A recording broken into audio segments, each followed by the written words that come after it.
আবার একটা রেসিপি নিয়ে চলে আসলাম। আজকে দেখাবো কাতলা মাছ দিয়ে ফুলকপি আলুর ঝোল। দেখো মিডিয়াম সাইজের একটা আলু কেটে নিয়েছি আর গোটা গোটা করে ফুলকপি কেটে ধুয়ে রেডি করে রেখেছি। এদিকে একটু গরম জল করে রেখেছি, এবার ফুলকপিগুলো দিয়ে দেবো গরম জলের মধ্যে। এখনকার ফুলকপি তো একটু গরম জল দিয়ে ভাপিয়ে না নিলে একটু গন্ধটা বাজে একটা গন্ধ বেরোয়, তার জন্য গরম জলে দিলে গন্ধটা আর বেরোবে না। এদিকে দেখো 4 পিস মিডিয়াম সাইজের পেটির মাছ নিয়ে নিয়েছি, কাতলা মাছ। এদিকে কড়াইটা বসিয়ে দিয়েছি, এবার তেল দিয়ে দেবো। এদিকে আমার তেলটা গরম হয়ে গেছে, এবার কেটে রাখা আলুগুলো ভেজে নেব। লবণ হলুদ দিয়ে মাখিয়ে নিয়েছি, লাল লাল করে ভেজে নিতে হবে। এদিকে দেখো হলুদ, জিরের গুঁড়ো, লবণ, রঙের জন্য একটু কাশ্মীরি লঙ্কার গুঁড়ো আর জিরের গুঁড়ো নিয়ে নিয়েছি, এবার একটু গুলে নেব। এদিকে দেখো আদা, লঙ্কা, টমেটো দিয়ে একটা পেস্ট করে নিয়েছি। এদিকে দেখো আমার আলুগুলো ভাজা হয়ে গেছে, এবার তুলে নেব।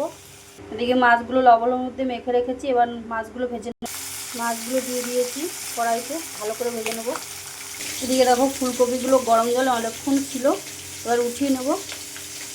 অনেকটাই সিদ্ধ হয়ে গেছে, মাছগুলো ভাজা গেছে, তুলে নিয়েছি। এবার এই তেলের মধ্যে ফুলকপিগুলো ভেজে নেব।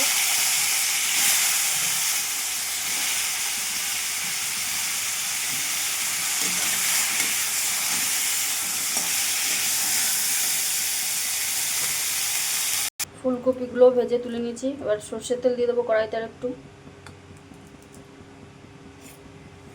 ফোড়নে একটু গোটা জিরে, তেজপাতা আর দুটো এলাচ দিয়ে দিলাম। এদিকে গুলে রাখা পেস্টটা এবার দিয়ে দেবো জল।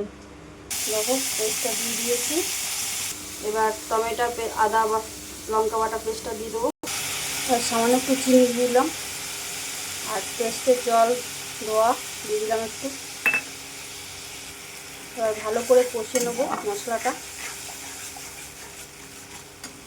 এদিকে দেখো আমার মশলাটা ভালোভাবে কষানো হয়ে তেল ছেড়ে গেছে, এবার আলু ফুলকপিগুলো দিয়ে দেবো ভেজে রাখা।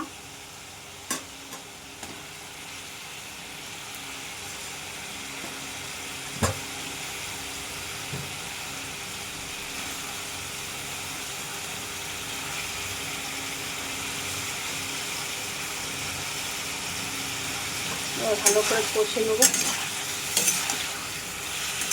যত কষানো হবে তত খেতে ভালো লাগবে।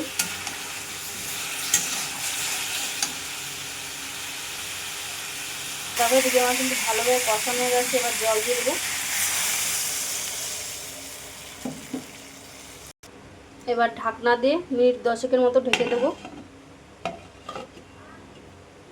তারপরে মাছগুলো দিয়ে নামিয়ে দেবো, পরে দেখাচ্ছি আবার। 10 মিনিট হয়ে গেছে, এবার ঢাকনাটা উঠিয়ে নিলাম। এবার একে একে মাছগুলো দিয়ে দেবো।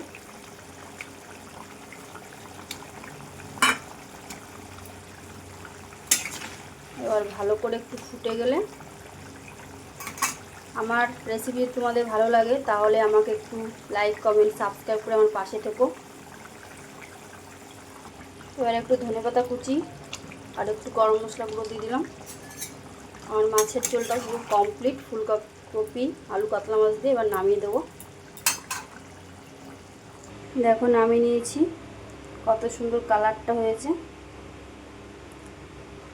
আজকের রেসিপি এই পর্যন্ত, কালকে আবার কোনো রেসিপি নিয়ে তোমাদের সামনে আসবো।